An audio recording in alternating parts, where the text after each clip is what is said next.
আজকে আমি রান্না করবো গরুর মাংস। দেখুন গরুর মাংস রান্না করার জন্য কী কী লাগে সব নিয়ে নিছি। পেঁয়াজ কুচি, আলু আলু ভেজে রান্না করবো মাংসের ভেতর দিয়ে, কাঁচামরিচ, গরম মশলা, আদা রসুন জিরে বাটা। কড়াইতে দিয়ে দিচ্ছি তেল,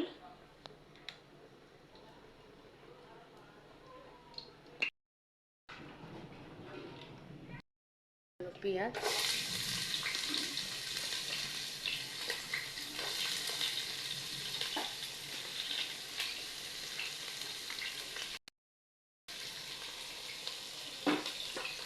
ভালো করে ভেজে নেব।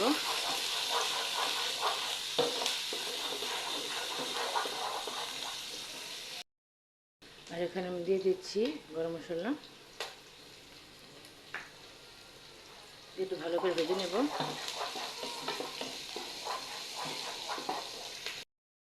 হ্যালো গাইস, দেখো মশলা ভাজা হয়েছে, পেস্টটা মশলা দিয়ে দেবো।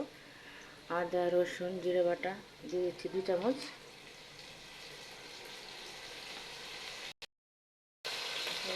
মরিচ গুঁড়ো 2 চামচ,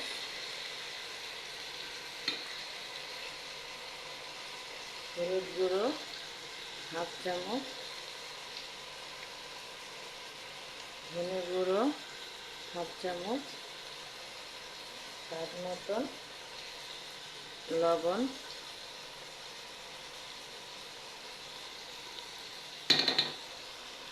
এটাকে আমি ভালো করে কষিয়ে নেব। দিয়ে দিব হালকা একটা সামান্য পানি কষানোর জন্য। এটাকে ভালো করে কষিয়ে নিচ্ছি। দেখুন কষিয়ে নিচ্ছি।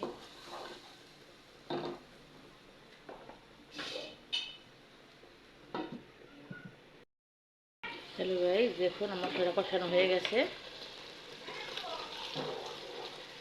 মাংসটা দিয়ে দিব।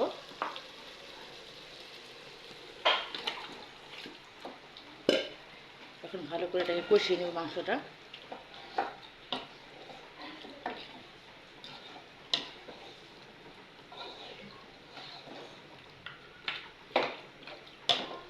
এটাকে আমি ঢেকে দেব।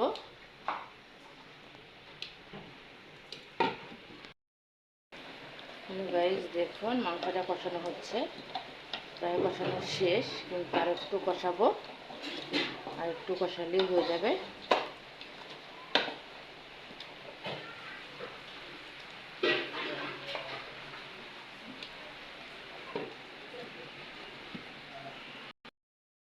হ্যালো গাইস, দেখুন মাংসটা কষানো হয়ে গেছে। এখন এখানে একটু সামান্য ঝোল দিয়ে দেব।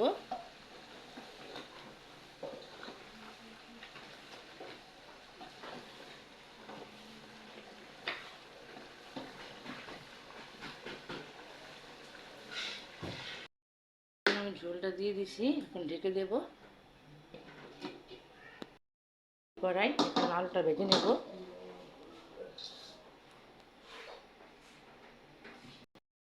এখন তেল দিয়ে দিচ্ছি, আলু কটা ভেজে নেব।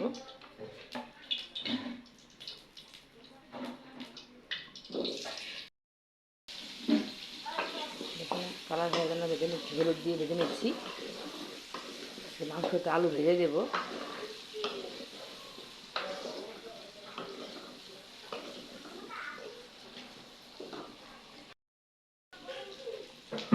দিয়ে দিচ্ছি হালকা একটু লবণ।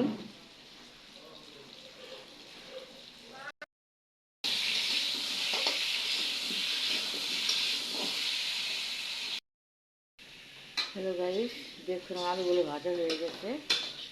আলুগুলো নামিয়ে দিয়ে দেবো। গাইস দেখুন আলুগুলো আমি দিয়ে দিচ্ছি ঢেলে।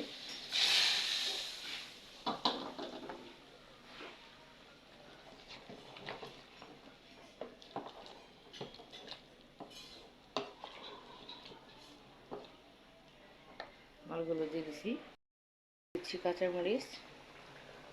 কাঁচামরিচগুলো লাল হয়ে গেছে। আমরা বাড়ি ছিলাম না, এসে দেখি বাড়িটা কাঁচামরিচগুলো লাল হয়ে গেছে, তাও খেয়ে ফেলতেছি। দেখুন মাংসটা কেমন হলো।